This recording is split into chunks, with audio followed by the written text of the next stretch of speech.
હવે ઉદાહરણ 4.2 છે ચેપ્ટર 4 નું. તો જેની રકમ આપેલી છે. જુઓ, ચુંબકીય ક્ષેત્ર. જો ચુંબકીય ક્ષેત્ર ધન વાય અક્ષની સમાંતર, તો સમાંતર શાને કહેવાય? આ ધન વાય અક્ષ હોય, આ શું કહેવાય? ધન વાય અક્ષ. અને એની સાથે એક જ લાઈનમાં, જો આ એક્સ દિશામાં જતું હોય તો આ એક્સ દિશામાં હોય, આ વાય દિશામાં જતું તો આ વાય દિશામાં, તો આ સમાંતર કહેવાય. તો સમાંતર એટલે એક જ દિશા કહેવાય. તો ચુંબકીય ક્ષેત્ર ધન વાય અક્ષને સમાંતર છે. તો ચુંબકીય ક્ષેત્ર જે આપેલું છે એ શામાં છે? ધન વાય દિશા. તો અહીંયા વાય દિશા લખી દઈએ, ધન વાય દિશામાં હોય. અને વિદ્યુત ભારિત કણ ધન એક્સ અક્ષ પર ગતિ કરતો હોય, તો વિદ્યુત ભારિત કણ જે હોય તો એ એક્સ અક્ષ પર ગતિ કરતો હોય, એટલે ગતિ કરતો હોય એટલે વેગ હોય. ગતિ એટલે શું હોય? વેગ. વેગ એટલે v. કઈ દિશામાં ગતિ કરે છે? એક્સ દિશામાં, એક્સ અક્ષ પર, એક્સ અક્ષ દિશામાં ગતિ કરતો હોય. તો એ ઇલેક્ટ્રોન માટે અહીંયા શું શોધવાનું છે? પહેલો દાખલો ઇલેક્ટ્રોન માટે. ઇલેક્ટ્રોન કયો હોય? ઇલેક્ટ્રોન માઇનસ હોય, ઋણ વિદ્યુત ભારિત. અને બીજું પ્રોટોન માટે, પ્રોટોન ધન વિદ્યુત ભારિત p પ્લસ, તો ધન વિદ્યુત ભારિત અને ઋણ ઇલેક્ટ્રોન. પર કઈ દિશામાં લોરેન્સ બળ લાગશે? લોરેન્સ બળ. તો અહીંયા આપણે લોરેન્સ બળનું સૂત્ર આપણે જોયું છે આગળ. લોરેન્સ બળ તો F ઇઝ ઇક્વલ ટુ શું થાય? શું થાય? વિદ્યુત બળ F વિદ્યુત પ્લસ F ચુંબકીય બળ. પણ અહીંયા જુઓ, ચુંબકીય બળમાં અહીંયા QB હતું અને અહીંયા QE.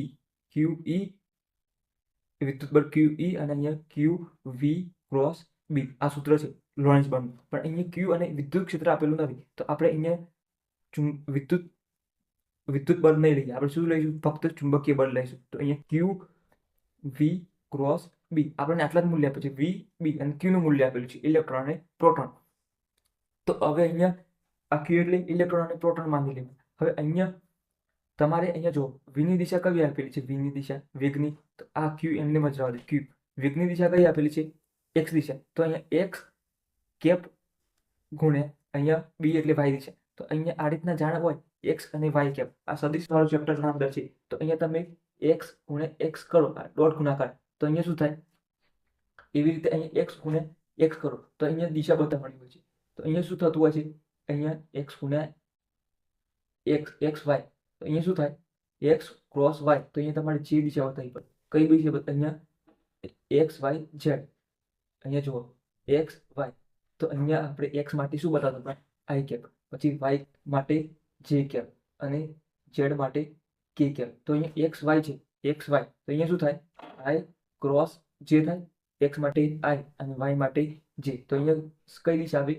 k cap. એટલે અહીંયા k કેપ શેના માટે છે? z માટે. તો એ z દિશા બતાવવી પડતી હોય છે. તો અહીંયા તમારે અહીંયા જો x ક્રોસ y કેપ, તો અહીંયા કઈ દિશા આવશે? k. એટલે અહીંયા કઈ દિશામાં હશે લોરેન્સ બળ? z દિશામાં લાગતું હશે. કઈ દિશામાં લાગતું હશે? z દિશામાં. તો અહીંયા લખી દઈએ આપણે લોરેન્સ બળ z દિશામાં લાગતું હશે. ધન z દિશામાં. કયા દિશામાં? અહીંયા આપણે ધન વિદ્યુત ભારિત હોય તો અહીંયા ધન z દિશામાં લાગે. આ થઈ ગયું. હવે ઇલેક્ટ્રોનની વાત કરીએ તો ઇલેક્ટ્રોન માટે અહીંયા વિદ્યુત ભાર શું થઈ જાય? ઇલેક્ટ્રોન માટે ઋણ વિદ્યુત ભાર થઈ જાય. તો અહીંયા આપણે અંદર કિંમત મૂકીએ અહીંયા ઇલેક્ટ્રોન માઇનસ, તો અહીંયા શું કેવું થઈ જાય? ઋણ દિશા થઈ જાય. તો અહીંયા ઇલેક્ટ્રોન માટેની વાત કરીએ, ઇલેક્ટ્રોન માટેની, તો અહીંયા તમારે લોરેન્સ બળ કઈ દિશામાં લાગશે? ઋણ z અક્ષ પર.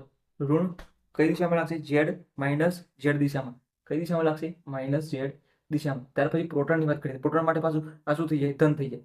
પ્રોટોન એટલે ધન. તો પ્રોટોન માટે આપણે વાત કરીએ તો કઈ દિશામાં લાગશે? પ્રોટોન પ્લસ z દિશામાં લાગશે લોરેન્સ બળ. તો આ તો એકદમ ઇઝી દાખલો હતો. કશું જાય અહીંયા તમને ખાલી જે કરવામાં આવે છે એ તમારે યાદ રાખવાનું છે. i cap, j cap, k cap. Cross ગુણાકાર આવે i j k, તો k કેપ આવે. હવે એ રીતે j k, અહીંયા i j k હોય, i j k લીધું આપણે, i j.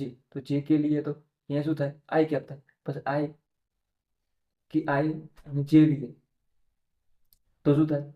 અહીંયા i j, j k, k i લઈએ, k i, તો શું થાય? j કેપ થાય. આ રીતના દિશાઓ મળતી હોય છે. તો અહીંયા આ ફક્ત આટલું યાદ રાખો, i j તો k કેપ. તો k કેપ z માટે, z દિશા માટે. ઇલેક્ટ્રોન હોય તો ઋણ અને પ્રોટોન હોય તો ધન દિશા.